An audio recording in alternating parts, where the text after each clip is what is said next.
आज हम एक ऐसे इंसान के बारे में बात करने जा रहे हैं जो कि राजनीति में रहकर भी चुनाव नहीं लड़ते हैं, राजनीति नहीं करते हैं। वो सिर्फ पार्टी के लिए रणनीति बनाते हैं और अभी तक जिस भी पार्टी के लिए उन्होंने रणनीति बनाया है वो सभी पार्टियों ने चुनाव जीता है। प्रशांत किशोर, जिन्हें आमतौर पर पीके के नाम से जाना जाता है, भारत के प्रमुख चुनावी रणनीतिकार, पॉलिटिकल कंसल्टेंट और समाजसेवी हैं। उन्होंने भारतीय राजनीति में चुनावी अभियानों की परिभाषा को पूरी तरह से बदल दिया है। उनके जीवन की कहानी गांव की सादगी से लेकर दिल्ली के सत्ता के गलियारों तक की एक प्रेरणादायक यात्रा है। प्रशांत किशोर का जन्म बिहार के बक्सर जिले के कुरानस राय गांव में हुआ था। उनके पिता डॉक्टर श्रीकांत पांडे एक सरकारी डॉक्टर थे। परिवार शिक्षित था और सामाजिक मूल्यों से जुड़ा हुआ था। प्रशांत की स्कूली पढ़ाई बिहार और फिर दिल्ली में हुई। वे पढ़ाई में होशियार थे, लेकिन पारंपरिक रास्तों से अलग सोचने की प्रवृत्ति उनमें शुरू से थी। शुरुआत में उन्होंने इंजीनियरिंग की पढ़ाई की, लेकिन उनका झुकाव समाजशास्त्र, पॉलिसी और जन कल्याण की ओर अधिक था। उन्होंने पब्लिक हेल्थ और पॉलिसी प्लानिंग में गहरी रुचि विकसित की। इसके चलते उन्होंने अंतर्राष्ट्रीय स्तर पर कार्य करना शुरू किया। प्रशांत किशोर ने संयुक्त राष्ट्र यानी यूएन के साथ काम किया। वे अफ्रीका और भारत में पब्लिक हेल्थ से जुड़े कई प्रोजेक्ट्स का हिस्सा रहे। इस दौरान उन्होंने सरकारों के साथ नीति निर्माण, योजनाओं की निगरानी और क्रियान्वयन की बारीकियों को समझा। संयुक्त राष्ट्र में काम करने के दौरान ही उन्हें एहसास हुआ कि अगर किसी देश को सही दिशा में ले जाना है तो केवल योजनाएं बनाना काफी नहीं, बल्कि राजनीति में सक्रिय दखल जरूरी है। यही सोच उन्हें भारत वापस खींच लाई। राजनीतिक रणनीति की शुरुआत मोदी के साथ 2011-12 में प्रशांत किशोर ने सिटीजन्स फॉर अकाउंटेबल गवर्नमेंट नाम से एक टीम बनाई, जो राजनीतिक रणनीति, डेटा एनालिटिक्स और जमीनी हकीकत के आधार पर चुनावी अभियान डिजाइन करती थी।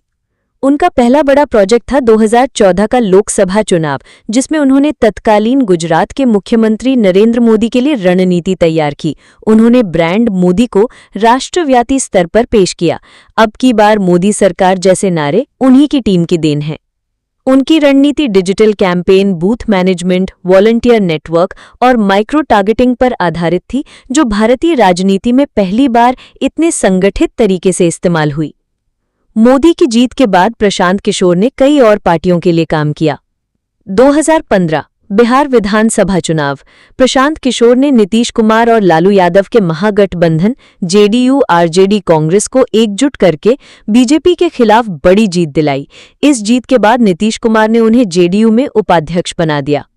2017 पंजाब विधानसभा चुनाव। कांग्रेस के लिए रणनीति तैयार की और कैप्टन अमरिंदर सिंह को मुख्यमंत्री बनवाने में बड़ी भूमिका निभाई। 2019 आंध्र प्रदेश चुनाव। वाईएसआर कांग्रेस पार्टी और जगन मोहन रेड्डी के साथ काम किया। जगन की भारी जीत में पीके की रणनीति बेहद अहम मानी गई। 2021 पश्चिम बंगाल विधानसभा चुनाव। सबसे चर्चित चुनावी लड़ाइयों में से एक में उन्होंने ममता बनर्जी की टीएमसी को बीजेपी के उभार के खिलाफ खड़ा किया और शानदार जीत दिलाई। उन्होंने एमके स्टालिन की द्रमुक और अरविंद केजरीवाल की आम आदमी पार्टी के लिए भी रणनीति बनाई।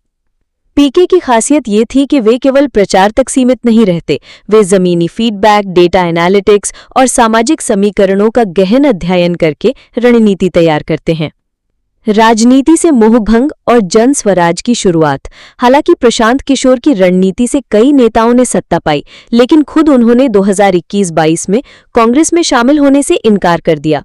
उनका कहना था कि केवल चुनाव जिताने से देश नहीं बदल सकता, राजनीति में मूलभूत सुधार की जरूरत है।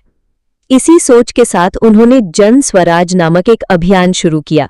ये एक गैर राजनीतिक यात्रा थी, जो बाद में सामाजिक आंदोलन फिर राजनीतिक पहल में बदली। 2022 में उन्होंने बिहार से पदयात्रा की शुरुआत की। वे गांव-गांव घूमकर लोगों से संवाद करने लगे। उन्होंने कहा, बिहार को बदलने के लिए राजनीति को बदलना होगा। जन स्वराज का उद्देश्य है राजनीति को पैसे और जातिवाद से मुक्त करना, योग्य लोगों को नेतृत्व में लाना, नीति आधारित और विकास केंद्रित राजनीति करना। उनकी ये यात्रा अभी जारी है और वो इसे भारत के भविष्य की राजनीति की तैयारी बताते हैं। डेटा और टेक्नोलॉजी का अद्भुत इस्तेमाल। पीके ने भारतीय राजनीति में पहली बार बड़ी पैमाने पर data analysis, digital campaigning, volunteer management और सोशल मीडिया का उपयोग किया। गुमनाम रहकर बड़ा असर। चुनावों में वे अक्सर पर्दे के पीछे रहते हैं, लेकिन उनका प्रभाव चुनाव नतीजों पर स्पष्ट होता है। राजनीति में नैतिकता की वकालत। चुनावी जीत के बाद भी उन्होंने बार बार कहा कि लोकतंत्र को मजबूत करने के लिए राजनीति में ईमानदारी और जवाबदेही जरूरी है। प्रशांत किशोर की कहानी किसी फिल्मी स्क्रिप्ट जैसी लगती है। एक छोटे गांव से निकलकर दुनिया के सबसे बड़े लोकतंत्र में सत्ता के शिल्पकार बनने तक उन्होंने भारतीय राजनीति को प्रोफेशनल प्लानिंग, रणनीति और सोच की नई दिशा दी।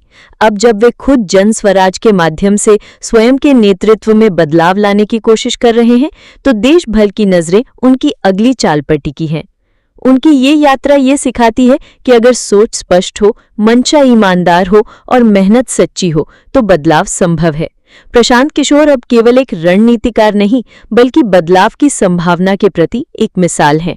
इसी उद्देश्य से, इसी आत्मविश्वास से इस बार यानी कि 2025 के चुनाव बिहार में खुद लड़ रहे हैं और इस बार बिहार को बदलने का एक छोटा सा प्रयास करने का जो है, उम्मीद करते हैं कि बिहार को बदलें और बिहार से जो गरीब मजदूर भाई प्रदेश पलायन करते हैं, उस पलायन को रोकें और बिहार में ही लोगों को कुछ काम दे करके बिहार में रखें, बिहार से पलायन बंद करें। उनका यही उद्देश्य है और यही उनका संकल्प भी है। तो हम अपने बिहार के सभी मतदाताओं से ये उम्मीद करते हैं कि इस बार सही उम्मीदवार को चुनें और अपने लिए नहीं, अपने बच्चों के लिए सही उम्मीदवार को वोट दें, सही उम्मीदवार को लेकर आएं, सही नेता को लेकर आएं, ताकि वो हमारे लिए, हमारे बच्चों के लिए सही शिक्षा व्यवस्था और सही स्वास्थ्य व्यवस्था बिहार में करे और बिहार से पलायन को रोके। क्योंकि लोग प्रदेश जाते हैं, दिल्ली, मुंबई, पंजाब जाते हैं, तो हम बिहारी को बहुत बुरी तरह से गाली दिया जाता है, हम लोगों के साथ मारपीट किया जाता है। तो इस बार जो है, हम एक ऐसा उम्मीदवार चुने जो कि हमारे बिहार को बदलाव की ओर लेके जाए और हमारे बिहार में कुछ करे, हमारे बिहार में ही हम लोगों को काम दे, ताकि हमें अपने ही घरों से दूर ना जाना पड़े, किसी और शहर में ना जाना पड़े। तो चलिए सब लोग मिलकर एक सही उम्मीदवार चुनते हैं और उनको वोट देते हैं और 2025 को जो है बिहार में एक छोटा सा बदलाव का प्रयास करते हैं। तो जो लोग हमारी इस बात से सहमत हैं, वो लोग कृपया कमेंट में अपना राय दें और इस वीडियो को ज़्यादा से ज़्यादा शेयर करें। और वीडियो पसंद आया तो चैनल को सब्सक्राइब ज़रूर करें। जय बिहार।